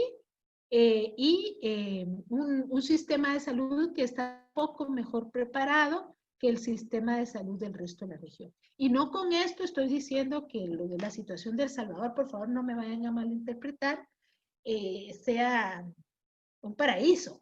Lo que estoy diciendo es que de los 3 países que estamos viendo, el manejo epidémico ha sido ahí mejor. Obviamente, si comparamos Costa Rica con El Salvador, pues ahí ustedes pueden ver ya una diferencia, ¿verdad? El Salvador tiene menos casos, pero tiene el doble de muertos que Costa Rica. Y aquí a qué vamos, a la sostenibilidad de esa capacidad institucional y un sistema de salud pública que se reformó hace 50, 60 años y que se reforma periódicamente y que se alimenta periódicamente con recursos, con personal calificado, con sistemas operando, etc. En El Salvador, pues es ese periodo muy corto, ¿verdad? Y que todavía no sabemos si va a tener sostenibilidad de reformas que apenas si sembraron, ¿qué le diría yo? Salió una plantita, ¿verdad? Y no sabemos si esa plantita va a poder crecer y robustecerse o se va a languidecer. Pero el caso de Guatemala y Honduras, pues es mucho más serio, y el caso de Guatemala en particular, lo que nos denota es el profundo deterioro institucional que se ha vivido en los últimos 8 a 10 años, que ha deteriorado todavía más el sistema público que nosotros teníamos. Muchísimas gracias. La primera pregunta dice, ¿puede un sistema de salud debidamente equipado, pero de naturaleza tercerizada, como por ejemplo el de Estados Unidos, hacer efectivamente un frente a pandemias como la actual? Esa sería la primera pregunta. Y una segunda es, en El Salvador, la apertura económica de la fase 2 inicia el próximo 24 de agosto. ¿A qué tipo de medidas le debería apostar el sistema de salud para tratar de controlar los futuros rebrotes de COVID-19 que se pueden dar con esta reapertura? Bueno, yo creo que cualquier sistema de salud debidamente equipado, ¿sí? Y equipado me refiero a los recursos humanos adecuados, los medicamentos, los sistemas de soporte, unidades de cuidados críticos, enfermería, terapistas, equipado en el sentido amplio, no solo de instrumentos. En cualquier lugar va a ser más efectivo para tratar las secuelas y las consecuencias de la epidemia, no necesariamente la epidemia misma. Sí tenemos que diferenciar eso. La epidemia solo se contiene o se detiene su transmisión si adoptamos las medidas epidemiológicas y de salud pública correctas, de las que hablamos hoy. La mitigación, que es la fase o la etapa donde se atiende a las personas que se enfermaron, es la que puede tener mejor resultado en un sistema que está debidamente equipado. Ahora, ¿cuál es la diferencia? Un sistema privatizado o terciarizado debidamente equipado obviamente va a poder atender mejor, ¿sí?, a la población usuaria de ese servicio si esta población usuaria de servicio tiene la capacidad de pago, ¿sí? Esa es la diferencia fundamental. Si hay un mecanismo en su país establecido para que el Estado pague al privado que le oferta el servicio la atención médica que le va a dar, pues posiblemente no va a haber ninguna diferencia con un sistema público de salud bien equipado. Pero si a usted le toca hacer el gasto de bolsillo, lo que estamos viendo es que los costos de atención de pacientes COVID están entre los 30 y los 50 mil dólares, dependiendo de los países, ¿sí? Dependiendo de la complejidad, de cuánto tiempo tenga de unidad de cuidados críticos. ¿Cuántas personas de su país van a tener la capacidad de que gasten ese dinero de su haber, de su bien, o que tengan un seguro que les vaya a pagar ese costo médico. Entonces, ahí va a depender de la capacidad de pago y de los arreglos institucionales que el Estado pueda hacer para esos pacientes. Por ejemplo, una propuesta ciudadana que se hizo en algún momento en Guatemala era justamente que el Ministerio de Salud Pública negociara con la red de hospitales privados guatemaltecos para que atendieran pacientes COVID y se negociara un acuerdo de costos y de pagos. Obviamente no fue atendido, desafortunadamente, pero por ejemplo eso hubiera permitido ampliar la capacidad hospitalaria que tiene Guatemala, que es muy reducida en cuidados críticos, la hubiera permitido ampliarla para cualquier paciente que la necesitara y no solo para aquellos que lo han podido pagar. Eso en cuanto a la primera pregunta. En cuanto a las medidas en El Salvador, bueno, mire, ahí lo más importante con la reapertura es asegurar justamente las medidas epidemiológicas de testeo. Tiene que haber accesibilidad amplia y oportuna al testeo masivo, una capacidad de procesamiento rápido de las muestras y de dar respuesta a la persona y un sistema de vigilancia que se mantenga activo. El Salvador ha hecho esta parte bastante mejor también y ha tenido siempre mayor disponibilidad de pruebas para hacer los tests que los otros dos países. La recomendación fundamental acá es que esa capacidad tiene que ser todavía más fortalecida y no bajar la guardia en los procesos de rastreo y de traceo, de contesteo masivo, para poder identificar tempranamente casos y controlar brotes, ¿sí? Es la etapa en la que ustedes van a entrar significa que en cuanto vean aparecer una escalada, por pequeña que sea, que se cambia del comportamiento que venían trayendo, tienen que entrar, nosotros le llamamos las brigadas o los equipos, ¿verdad?, de rastreo y de cordón sanitario a controlar la situación antes de que el virus nuevamente vuelva a explotar. ¿Y eso qué significa? Hacer acuerdos con empresas. No es solamente a nivel comunitario. Esto tiene que hacer también en las ciudades especialmente. ¿Por qué? O donde están los centros o lugares de trabajo, los centros comerciales. Tienen que prepararse a estos espacios para tener una respuesta inmediata, sea directa o de notificación al sistema público de salud para que se establezcan cordones sanitarios inmediatos. Caso contrario, van a tener rebrotes y se les puede volver a salir de control epidémico. Los países tienen una baja proporción de personal de salud por cada 10.000 habitantes. Durante la atención de la pandemia, la mortalidad de enfermeras y doctoras ha sido alto. ¿Qué significa la pérdida de estas personas y sus conocimientos para la atención en salud? Y esta la voy a sumar a otra que vino después, que habla de si ya se tiene información comparativa de la letalidad por COVID-19 en los trabajadores de salud de América Latina. Bueno, la verdad es que la pérdida de personal de salud por COVID tiene consecuencias inmediatas en la capacidad de respuesta inmediata a la epidemia y de la atención de las nuevas oleadas de pacientes que vienen posterior a esos fallecimientos, pero también tienen consecuencias a mediano plazo y a largo plazo. Formar un profesional de la salud en medicina toma entre 7 y 10 años. Hacerlo un médico de especialidad y de subespecialidad perfectamente son otros 5 o 6 años. Es decir, recuperar esa capacidad, digamos, en el personal médico nos va a tomar más o menos una década. Y recuperar la capacidad en personal de enfermería, pues se puede estimar de la misma manera, ¿verdad?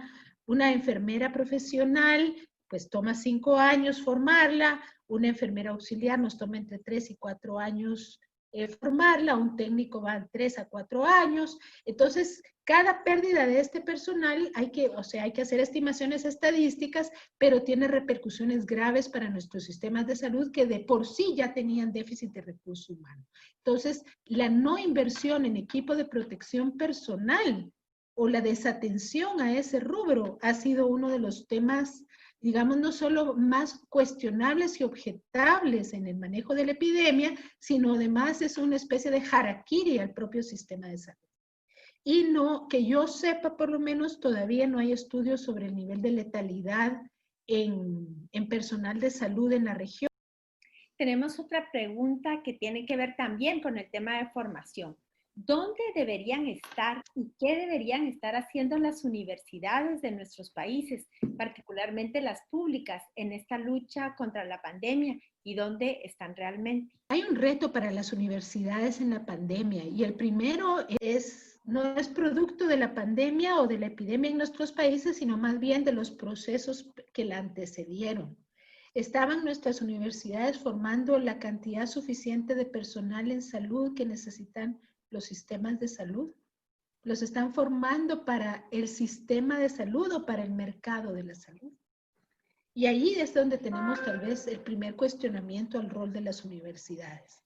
Nos encontramos con médicos especialistas que lo que quieren es trabajar y hacer dinero en el mercado de la salud y fueron formateados para eso, ¿sí? En su formación, en su proceso formativo.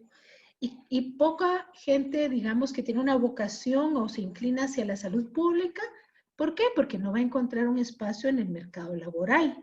Los sistemas públicos de salud tienen poca capacidad de absorber este personal que es altamente calificado en sus especialidades también. Epidemiólogos, salubristas, administradores públicos, etcétera, técnicos, economistas de la salud, ¿verdad? No tienen realmente espacios. Entonces, tenemos que una de las primeras, digamos, cuentas a hacer con la red de universidades de la región es qué está pasando con la formación de personal de salud para que responda realmente a sistemas públicos de salud fortalecidos.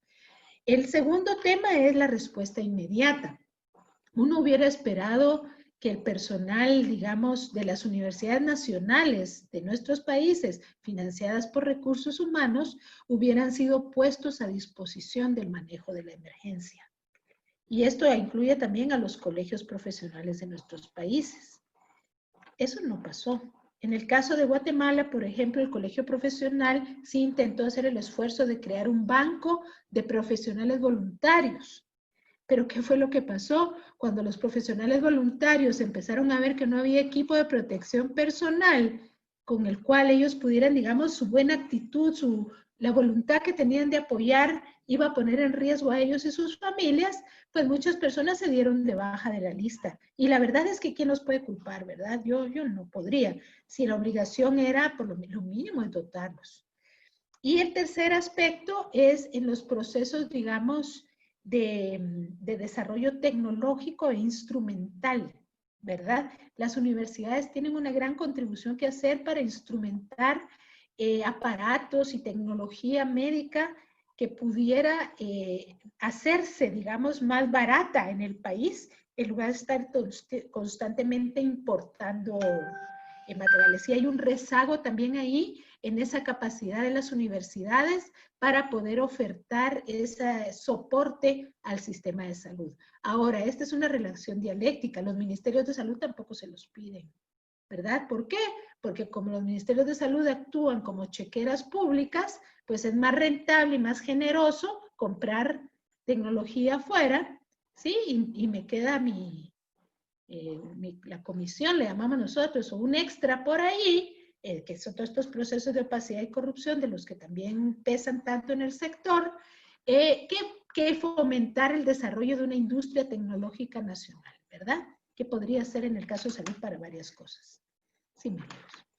Tenemos otra. ¿Qué tanto daño le hace a la salud pública el manejo tendencioso de los datos de parte de los gobiernos con el fin de conseguir algún rédito político? Y esta se suma a otra que dice, ¿se puede afirmar que la región central de Guatemala tiene realmente una reducción de contagios si no hay un aumento de pruebas diario y solo se agregan los tamizajes por fecha de emisión de resultados a la estadística? En nuestros países, los gobiernos le han hecho mucho daño a la salud pública en el manejo de esta epidemia. Unos más, otros menos, por supuesto, ¿verdad? Pero en términos generales, ¿qué es lo que se ha mostrado? Poca capacidad de reacción técnica inmediata. Y miren, yo estoy segura de que no es porque no tengamos dentro de los sistemas de salud profesionales calificados y competentes para hacerlo, sino es porque la arquitectura política institucional no comprendió, no tenía la calidad para comprender la envergadura de la situación a la que se estaba enfrentando. Y como tienen déficits en temas, digamos, de administración pública y en temas de epidemiología y salud pública, pues a veces les cuesta mucho entender. A veces son gentes que llegan a hacer negocios, son gentes que llegan a avanzar una agenda política, pero no una agenda de desarrollo de la salud. Entonces, una de las expresiones, no la única, es el pobre manejo de la información epidemiológica y del dato estadístico. Y sí, la opacidad y falta de acceso a esa información, el mal manejo de los datos, el querer ocultar cosas, hace mucho daño no solo a la credibilidad del ministro o ministra en funciones, sino de la institucionalidad. Porque ¿qué evidencia? Departamentos de epidemiología y vigilancia epidemiológica débiles, plegados, ¿verdad?, a las autoridades de turno y con poco desarrollo de su capacidad de análisis, ¿verdad? Y de poder mantener una direccionalidad a pesar de los políticos. Entonces el daño ha sido tremendo y lo va a ser. ¿Cuán creíbles son los comportamientos de las curvas epidemiológicas en nuestros países? Pues yo siempre le digo, tómenselo con cautela, como con casi cualquier estadística que se produce en la región. Son pobres, son de mala calidad, y en el caso específico de esta epidemia, los graves problemas de déficit de testeo, o sea, de aplicación de pruebas a una escala razonable, sí dan a cuestionamientos profundos para definir, digamos, si efectivamente una curva va bajando o no. En el caso de la región central de Guatemala, hay unos factores que hay que considerar. Por ejemplo, el periodo de inicio de la epidemia.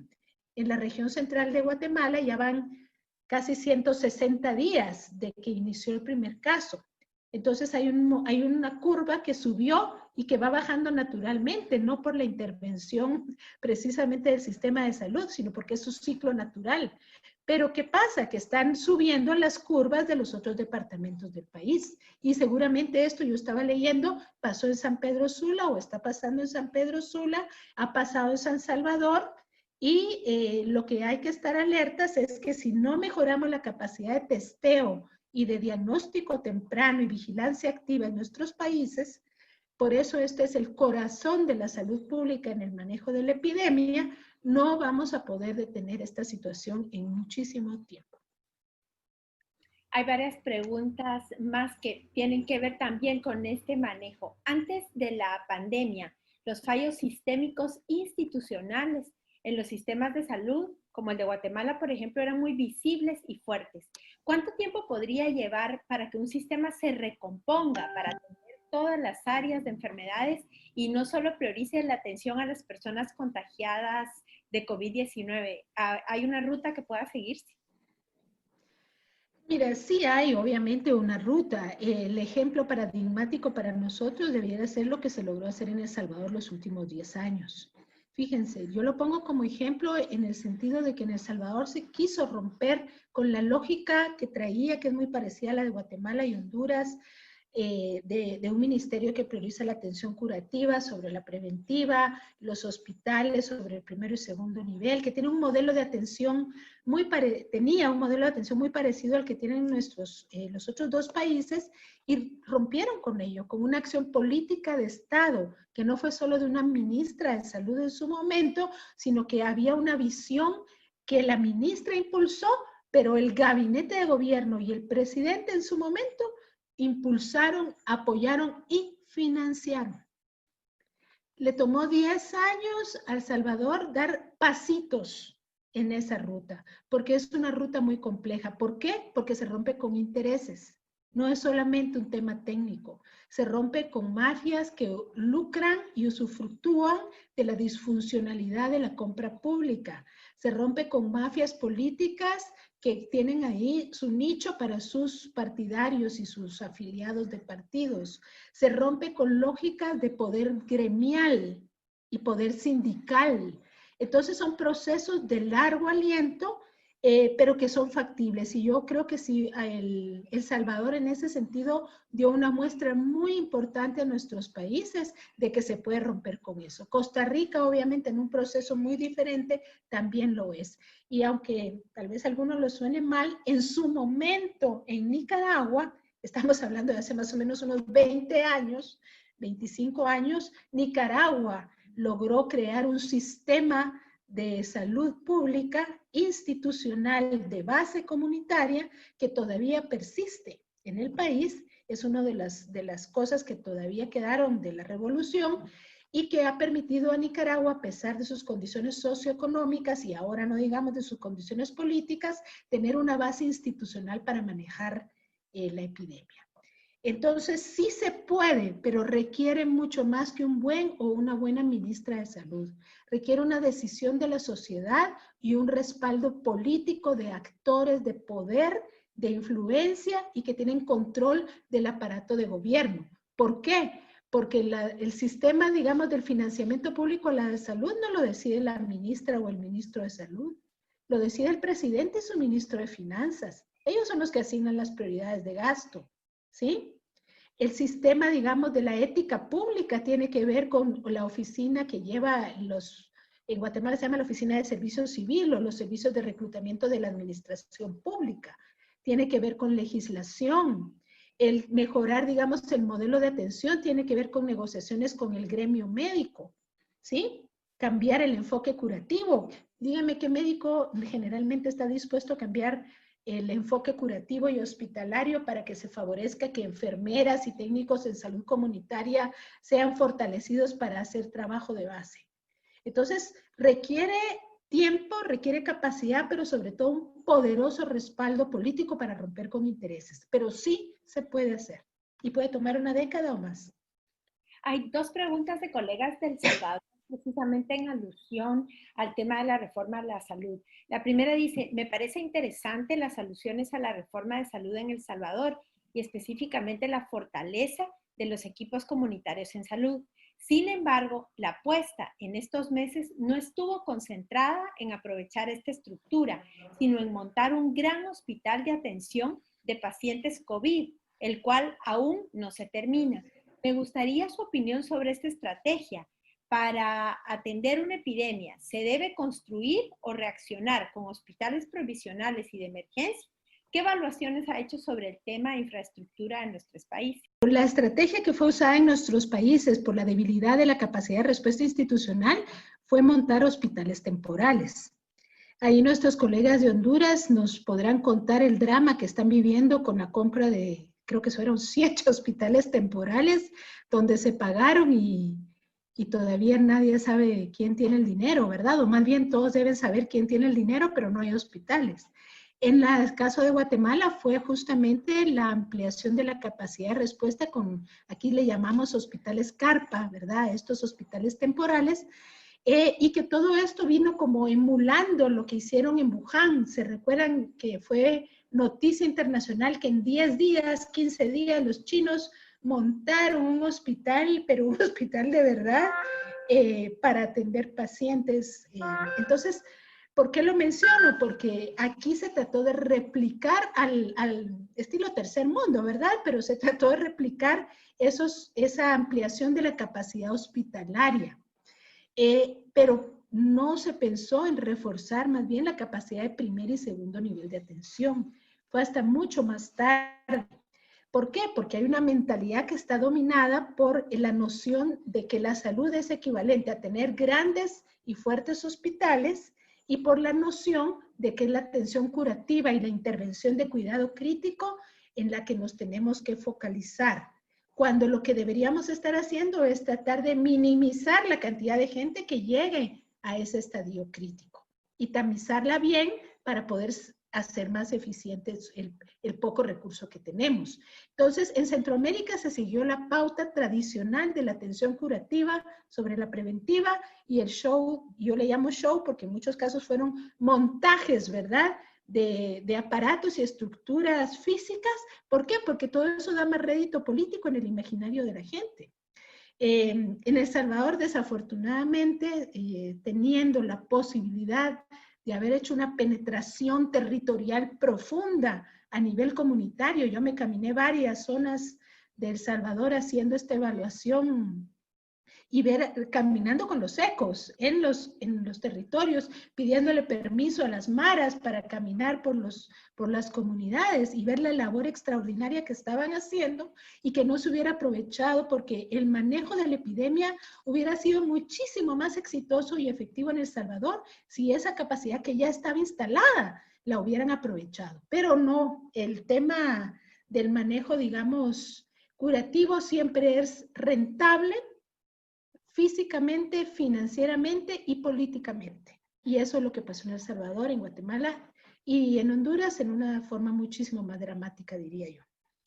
Y esta pregunta justo viene a ese último comentario, doctor Slowin. Los mismos médicos en El Salvador hicieron una crítica abierta a la gestión de la pandemia, demandando que se pasara de decisiones basadas en presidencia a decisiones basadas en evidencia. ¿Cuán contaminada por el criterio político electorero antepuesto al criterio científico ha estado el esfuerzo gubernamental contra la pandemia en nuestros países? ¿Y esto cómo se ha evidenciado? Bueno, desafortunadamente, así como tenemos esta cultura autoritaria que favoreció que sin mucho problema metieran medidas de contención, igualmente tenemos esta cultura mesiánica caudillista, ¿verdad? Que focalizó y centralizó, digamos, el manejo de la epidemia en una figura política, el presidente, el jefe de gobierno, pero bueno, en nuestros países los presidentes, y se acudió muy poco al consejo científico y al consejo técnico y mucho menos a las consideraciones que la sociedad civil y la ciudadanía podían hacer al respecto. Esta es la pauta desafortunada en nuestros países, ha tenido costos muy altos. En el caso de Guatemala le costó el puesto al ministro, ¿verdad? Finalmente, y con toda la resistencia incluso del propio presidente. Pero la situación era ya tan inmanejable que hubo que hacer un cambio de gobierno. Acá se montó una figura de una comisión que también tiene, en mi opinión, más finalidades políticas que de asesoría técnica, pero en términos generales las autoridades superiores no han tomado atención al consejo científico, al manejo basado en evidencia para gestionar las crisis epidémicas acá. Y eso va a tener un costo altísimo porque, miren, afecta en vidas y afecta en el desempeño del sistema de salud, en la pérdida de personal, de profesionales de la salud de distinto tipo, pero también está afectando las economías, ¿sí? Y lo que no terminan de ver es eso, el mal manejo epidemiológico y del sistema de servicios de salud es lo que va a detener que las economías se levanten sostenidamente, porque van a hacer un pico, según lo que me han explicado economistas, pero la sostenibilidad del manejo está en lo que algunos colegas preguntaron hace un ratito. ¿Qué medidas tiene que tomar El Salvador para su reapertura? Son medidas epidemiológicas y de fortalecer la capacidad de respuesta local del sistema de salud para contener en el lugar y en el momento correcto los brotes que emerjan. Si los dejan crecer nuevamente, y eso es lo que va a pasar cuando no se ha instalado una capacidad de respuesta en los ministerios de salud para hacer estas medidas, ni en Guatemala ni en Honduras. ¿Cómo ve el enfoque militarista para imponer la cuarentena en estos tres países, incluyendo, por ejemplo, el uso de tanquetas? ¿Es esto necesario? No, pues yo lo veo como uno de estos, ¿qué le diría yo? Males, ¿verdad? De las culturas históricamente autoritarias, llenas de dictadores y caudillos que tienen nuestros países, con una escasa cultura democrática. Entonces es siempre más fácil imponerse por presión y violencia y la acción militar que pensar que una brigada sanitaria pueda llegar con la comunidad, dialogar, explicar, informar y organizar la respuesta local para identificar los casos y contagios. En los casos, yo siempre aquí en Guatemala siempre dije que han confundido lo que es un cerco epidemiológico con un cerco policial, ¿sí? Entonces, ¿qué hicieron? Llenaron de policía las entradas de los pueblos para impedir la entrada y salida de la gente, pero sin acompañar eso realmente de un cerco epidemiológico. Entonces, ¿qué pasa? La gente quedó contenida ya adentro, pero no se resuelve necesariamente el problema hasta que el problema se resuelve solo, que es cuando el virus de alguna manera se satura en ese lugar y deja de causar nuevas infecciones. Pero ese es el problema de nuestra cultura militar. Confunde, ¿verdad?, la acción de orden público con una acción militar o una acción de orden represivo, ¿sí? Yo, en lo personal, como salubrista, sí estoy de acuerdo en que se hayan tomado medidas de contención y de restricción del derecho de movilización sobre todas las cosas, porque eso era vital para cortar la transmisión del virus. Pero no necesariamente tiene que ser todo a partir de medidas de corte represivo, ¿verdad? Esa capacidad que debería tener el sistema social para entender que el problema es de todos, es tal vez una apuesta un poco romántica e ilusoria, pero creo que es la apuesta correcta si queremos salir algún día de estos regímenes autoritarios en la región. Tenemos 3 preguntas finales. Una ya tiene que ver con un tema que ya habíamos abordado, pero le agrega un elemento más. En la tercerización de los servicios de salud que se sigue profundizando, ¿cómo los estados pueden cambiar ese modus operandi del sistema neoliberal? ¿Y qué les espera a los pueblos con este avance de las privatizaciones de servicios básicos como la salud? Y hay otra que dice, quieren hacer ver que el sistema de salud público no sirve precisamente para empezar ahora a privatizar. Sí, así es digamos, una preocupación compartida con quienes hacen las preguntas.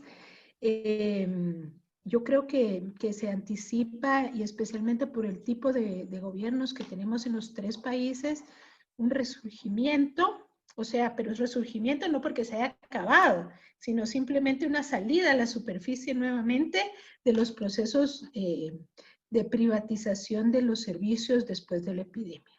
Hay, así como, por ejemplo, cuando se firmó la paz en El Salvador, en Guatemala, hace 25, 30 años, había la perfecta excusa, ¿verdad?, para remontar sistemas de salud y lo usaron como excusa para privatizar, para transferir y terciarizar funciones al mercado.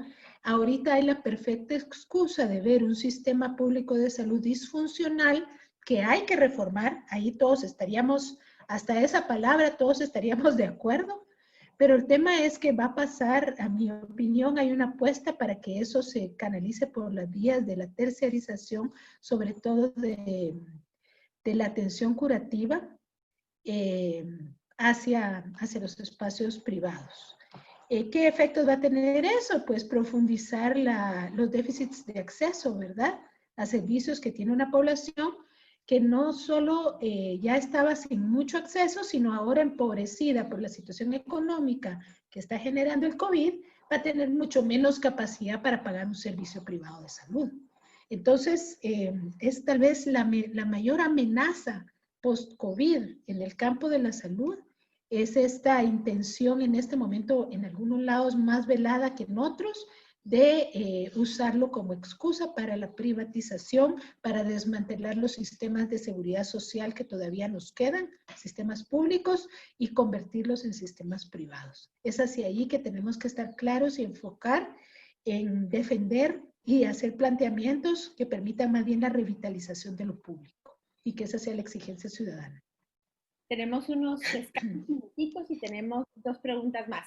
Si cerrar los aeropuertos fue una medida de contención, ¿qué mensaje dan los gobiernos de la región al abrir nuevamente el tránsito aéreo y qué hacer con eso? Y aunque nunca se registró una desescalada significativa de casos en Guatemala, se ha estimado que una segunda ola se espera en las primeras 2 semanas de septiembre. ¿Cuáles deberían de ser los aspectos a priorizarse por parte del sistema de salud para que no se registre un desborde en centros hospitalarios como el que se observó hace unas semanas? Bueno, primero con el tema de los aeropuertos, ¿qué mensaje los que dan los países que abren sus aeropuertos? Que tienen controlada la epidemia. Ese es el mensaje que quieren dar y que por consiguiente hay una capacidad, digamos, para permitir el acceso de ciudadanos y el tránsito de bienes y mercaderías, aunque la verdad es que en Centroamérica no se paró mucho el tránsito de mercadería, se paró el tránsito de personas, principalmente en el Triángulo Norte. Pero el mensaje es ese, que estamos como listos para enfrentarnos a la situación, cuando en realidad el estar listos para enfrentarse a la situación, y eso aplica a la otra pregunta también, pasa nuevamente por dos cosas. Reforzar la salud pública, reforzar la capacidad de testeo, es decir, de aplicación de pruebas a escala, y la detección temprana de casos y de poder implementar medidas de aislamiento y de contención focalizadas, ¿sí? Si el país no está listo, incluso hay, digamos, la OMS ya emitió 6 áreas, digamos, donde los países tienen que trabajar si quieren hacer su apertura económica. Hay lineamientos claros al respecto. Eso se me olvidó ponerlo en la presentación, la verdad, ahora que lo pienso. Pero digamos que no hay mucho que inventarse. Ya hay lineamientos, hay incluso un set de indicadores preestablecido que los países pueden usar para monitorear si están listos para manejar la apertura. Y no se está haciendo así en nuestros países.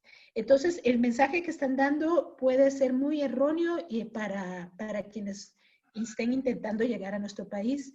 ¿Y qué es lo que hay que hacer? Pues ya lo dije, o sea, reforzar, vean la presentación, hay que reforzar las medidas de capacidad de respuesta institucional y hay que reforzar la capacidad de testeo masivo, de descentralización de los procesos de testeo para poder identificar y controlar esos brotes. Si no se refuerza el sistema de salud pública, abrir la economía va a significar cerrarla nuevamente en el corto plazo.